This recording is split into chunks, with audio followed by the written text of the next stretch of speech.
Previous जो video था उसमें हम लोग ने पढ़ा था कि HTML जो है उसका मतलब क्या होता है, फुल फॉर्म क्या होता है और उसको दो भागों में डिवाइड करके भी समझा था कि HTML का मतलब ओवरऑल क्या होता है। प्रीवियस जो वीडियो था उसमें हम लोग ने ये भी समझा था कि HTML का जो मेन रोल है वेबसाइट में वो कंटेंट को जो है वो होल्ड करता है। वो जो है एक वेबसाइट का स्ट्रक्चर जो है वो डिफाइन करता है, कंटेंट का स्ट्रक्चर डिफाइन करता है। और ये कंटेंट को स्ट्रक्चर का डिफाइन करने के लिए HTML जो है सीरीज ऑफ एलिमेंट है, उसके पास बहुत सारा सीरीज ऑफ एलिमेंट है जिसके जिसके थ्रू से ये काम जो है वो करता है।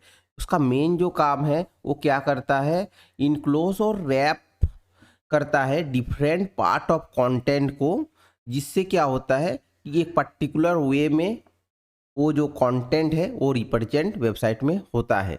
ठीक है, तो ये यहाँ तक हम लोग ने प्रीवियस जो वीडियो था उसमें हम लोग ने समझा था ऑलरेडी। अभी तक आपने इस वीडियो को नहीं देखा है तो मैं रेकमेंड करूँगा इसके कि वो वीडियो को आप ज़रूर देख लें।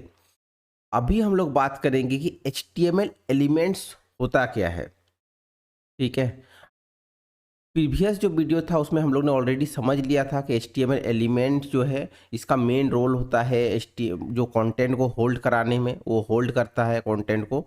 ठीक है, तो ये एलिमेंट कैसे बनता है, उसका स्ट्रक्चर जो ओवरऑल क्या होता है। ठीक है, तो यहाँ पर आप यदि देख पा रहे हैं कि ये जो पूरा फुल जो पी, इसको हम लोग बेसिकली पी टैग बोलते हैं।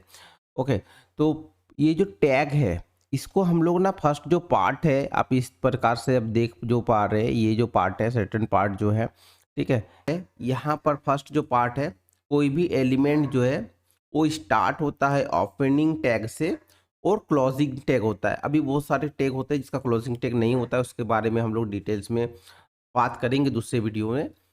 फर्स्ट जो पार्ट है वो ओपनिंग टैग है, सेकेंड जो है वो क्लोजिंग टैग है। इस तरीका से जो है वो टैग जो है ओपनिंग एंड क्लोजिंग होता है। सेकेंड जो थर्ड नंबर में जो थिंग्स है इसमें क्या होता है, ये जो पार्ट है मतलब ओपनिंग एंड क्लोजिंग टैग के मिडिल में जो पार्ट आपको दिख रहा है जिसमें मैंने लिखा है माई इंडिया इज ग्रेट, तो यहाँ पर जो है ये क्या करता है, ये जो है कंटेंट को जो है वो होल्ड करता है। उसमें बेसिकली क्या होता है, ये पार्ट में क्या होता है, कंटेंट होता है।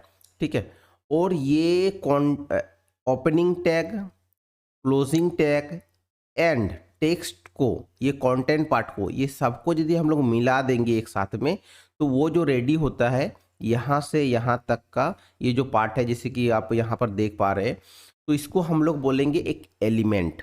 मतलब पैराग्राफ टैग का यदि मतलब मैं समराइज करूँ इस बात को, यदि मैं एक वर्ड में बोलना चाहता हूँ तो opening tag, closing tag and content को मिलाकर जो है एक एलिमेंट जो है वो उसको हम लोग क्या बोलेंगे, एलिमेंट बोलेंगे। ठीक है, सेकेंड जो पार्ट है अभी क्या हो सकता है कि देखिए एलिमेंट्स जो है, ठीक है, एलिमेंट्स में भी जो है वो एट्रीब्यूट हो सकता है। अभी आप सोचेंगे कि ये एट्रीब्यूट्स कहाँ से आ गया, तो ये एट्रीब्यूट्स कैसा होता है कि आप यहाँ पर समझिए कि एट्रीब्यूट्स के मिडिल में ना एक गैप होगा, हमेशा एक स्पेस होगा। पैराग्राफ टैग हम लोग ने पहले देखा कि किस तरीके से डिफाइन करता है। ये जो एलिमेंट्स है उसमें इस एलिमेंट्स में एट्रीब्यूट्स भी हो सकता है। तो एट्रीब्यूट्स क्या होता है, एट्रीब्यूट्स का मेन रोल क्या है, इसके बारे में हम लोग डिटेल्स में दूसरे वीडियो में पढ़ेंगे। अभी के लिए हम लोग समझते हैं कि एट्रीब्यूट्स को है वो डिफाइन किस तरीके से किया जाता है। तो एट्रीब्यूट्स को डिफाइन करने के लिए हम लोग क्या करते हैं कि यहाँ पर ना एक स्पेशल जो है एट्रीब्यूट्स का नेम लिखते हैं। यहाँ पर जैसे कि क्लास है, क्लास एक एट्रीब्यूट्स का नेम है। ठीक है, तो उसको हम लोग ने लिखा, क्लास डिफाइन किया। इसके बाद जो है एट्रीब्यूट को डिफाइन करने का तीन रूल है। फर्स्ट जो रूल है उस वो क्या बोलता है कि मेन जो एलिमेंट है उसके बी मेन एलिमेंट के बाद एक स्पेस होगा, इसके बाद जो है एट्रीब्यूट्स का नेम स्टार्ट होगा। ठीक है, तो आप यहाँ पर देख पा रहे हैं कि गैप है, एक स्पेस है, इसके बाद जो है एट्रीब्यूट्स का जो है एट्रीब्यूट्स है वो स्टार्ट हो गया।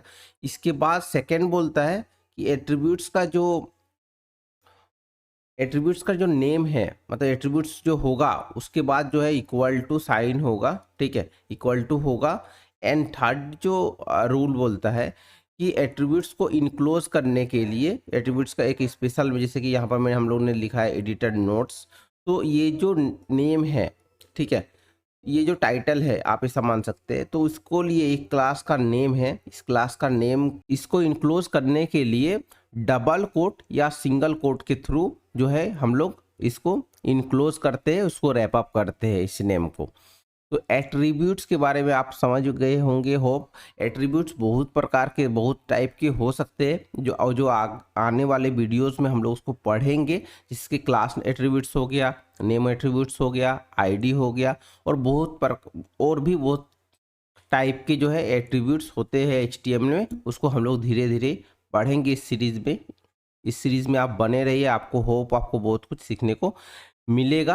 अभी तक आपने चैनल को यदि सब्सक्राइब नहीं किया है तो ज़रूर सब्सक्राइब कर ले। और चलिए फिर चलते हैं और नेक्स्ट जो ट्यूटोरियल है उसके तरफ हम लोग चलते हैं। लोगों ने समझा था कि एलिमेंट जो है वो क्या होता है। तो नेस्टिंग एलिमेंट बहुत ही सिंपल है फ्रेंड्स। नेस्टिंग एलिमेंट मतलब क्या होता है, एक एलिमेंट में और एक एलिमेंट का होना। जैसे कि आप इसमें ये जो पैराग्राफ एलिमेंट है, ठीक है, ये पूरा का पूरा एक एलिमेंट है, जिसे मैंने बताया था एलिमेंट क्या होता है। तो अभी आप समझिए कि एक जो एलिमेंट है, ये पी जो है एलिमेंट है, इसमें और एक एलिमेंट स्ट्रॉन्ग जो है वो और एक एलिमेंट है वो जो एक एलिमेंट के अंदर में है, मतलब एक ही एलिमेंट में दूसरा एलिमेंट है, इसको हम लोग बोलेंगे नेस्टिंग एलिमेंट। जैसे कि मैंने आपको बताया कि माई इंडिया इज ग्रेट, और ग्रेट को मैंने क्या किया है कि स्ट्रॉन्ग एक एलिमेंट है उसमें मैंने रखा है। तो इस टाइप के जो प्रोसेस को नेस्टिंग एलिमेंट बोलते हैं। एक एलिमेंट के अंदर में और एक एलिमेंट का होना, इसको बोलते हैं नेस्टिंग एलिमेंट। ठीक है हो फ्रेंड, आप यहाँ तक आपको क्लियर हो गया होगा।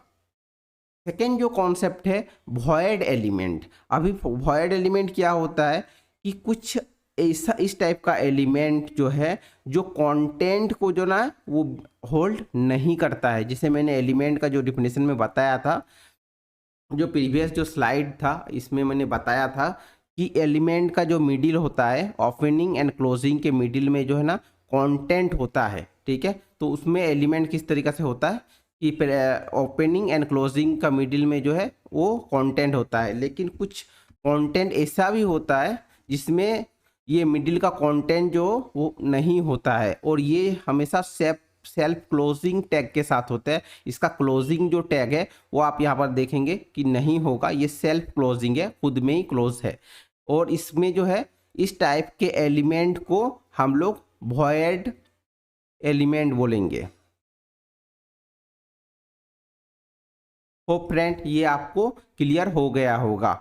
और हम लोग आने वाले वीडियोस में ये भी पढ़ेंगे कि एलिमेंट्स जो है वो कितने प्रकार के हैं, और हर एलिमेंट्स का एट्रीब्यूट्स जो है वो होता है। बहुत सारे एट्रीब्यूट्स जो है वो हर एलिमेंट के साथ कुछ स्पेशल एट्रीब्यूट्स भी हो सकता है, वो हम लोग पढ़। तो फ्रेंड आपको element, nesting element, void element, ये सब कुछ आपको क्लियर हो गया होगा। और अभी तक आपने चैनल को यदि सब्सक्राइब नहीं किया है तो ज़रूर सब्सक्राइब कर ले, लाइक करके हमें मोटिवेट करना ना भूले। And thank you for watching, keep learning, keep growing.